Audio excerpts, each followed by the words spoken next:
Are we providing security researchers with enough incentives? Hi, I'm Matthew Schwartz, Executive Editor with Information Security Media Group. And to help me discuss that question, I'm speaking with Rafael Narezzi, CIO of TS Lombard, a financial services firm that advises other financial services firms on macroeconomics and markets. Rafael, thanks for joining me today. Well, thank you for having me. Yeah.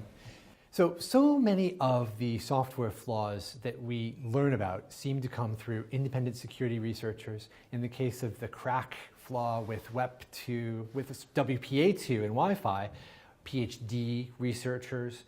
Is this a good state of affairs, do you think? Yeah, I think there is two scenarios to look at. One is the good guys trying to make the research available for everyone, advising companies how to be protective. That is most of good guys are out there, but we always have to remember the bad guys. The bad guys are there as well, trying to attack companies and trying to be profitable on what they do. So in comparison, like for like, a researcher doesn't get too much incentive or payouts of a big discovery.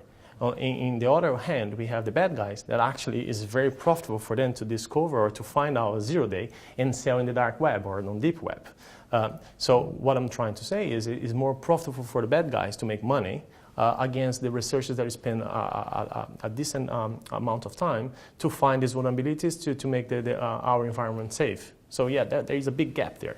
So every time a PhD student discovers something like the crack flaw and creates scripts or other kinds of tools that could be used to exploit it, or at least to prove that it's exploitable, we need to be remembering that there could also be a dark market equivalent of a different flaw that's come up and maybe been weaponized and is now being sold.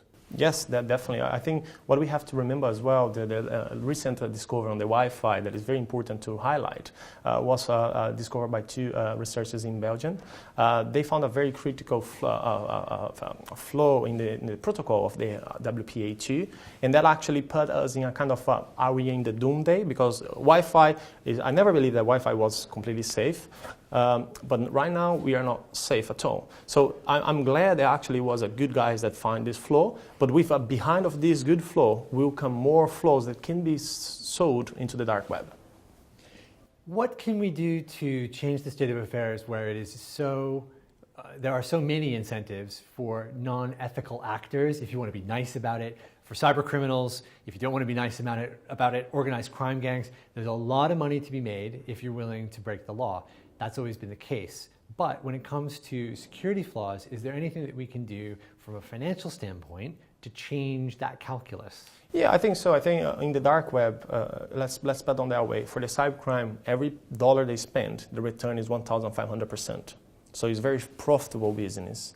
In order to compete, you're not going to be offered a bug hunt program for a research on $300 or $1,000. That is not going to be equal or competitive market. So I think we are already very vulnerable and we are very late into our security. The world is start to wake up because more researchers are being executing in order to bring the reality where we are on the cybersecurity. So what I'm saying is, I think there has to have more programs or incentive for researchers to put through the research they found or the flaws they found that is very profitable for them. So then it's no you can kind of compete the bad and the good in the same way. So right now we have a big difference of the good and the bad, because the bad are getting a very profitable margin on that.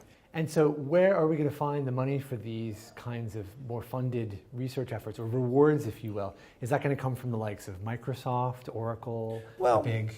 I think the big enterprise has the resources to be investing on those research or facilitating somehow researchers to step up and help them. I think the bug hunting is a good incentive, but I don't think so is enough.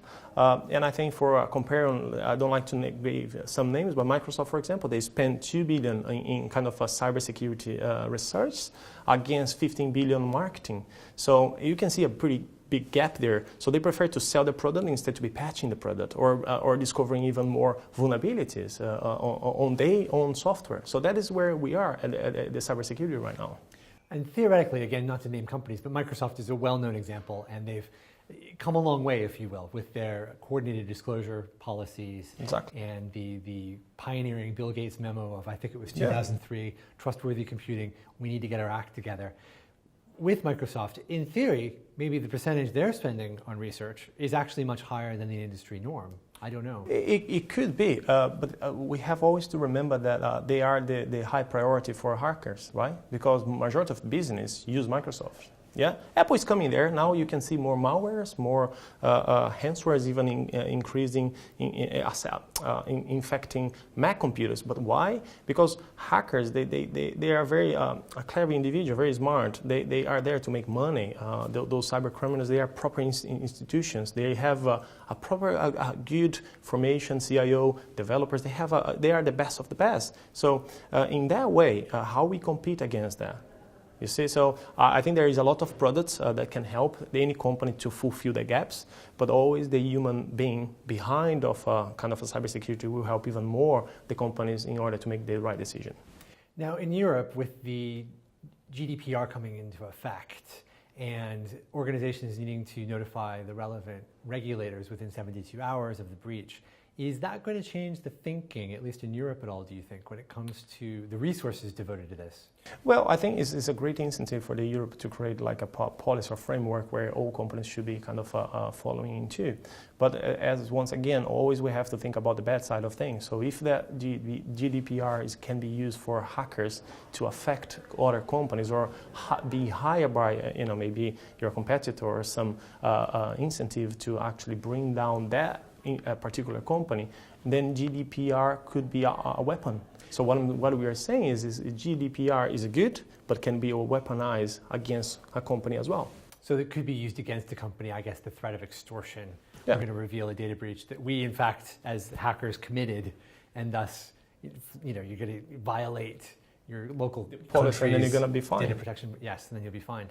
So even more tools for people already acting in an unethical manner, if you will, in some respects. Yeah, definitely. I think it's very worth to remember now. The ransomware, I did have a chart that I kind of compare 2017, the most attacks that's been happening. Ransomware actually is decreasing and doxing is increasing. Why? Simple. They make more money when they release the breach, selling in the black market $10 each record, than actually encrypt your data and ask you to pay the money.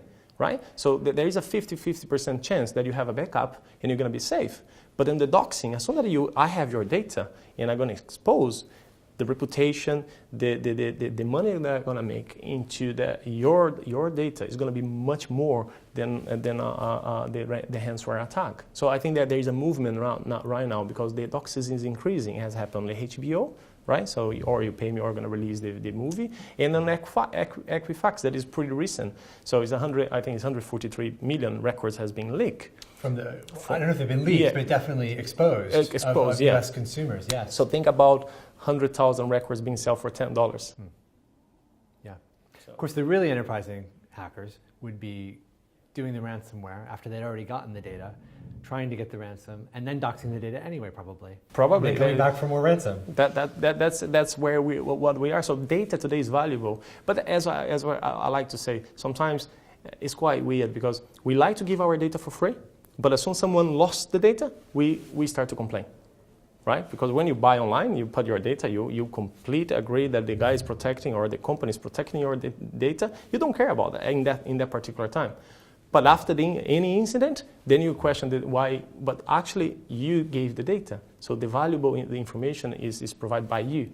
So the company kind of are trying to argue that you provide the data. Any agreement that you see, you provide the data. They do everything is possible to protect, but not enough. These are naughty questions. Obviously, there's no simple answers, and GDPR is going to change this discussion further. Rafael, thanks very much for your time and insights today. Thank you very much.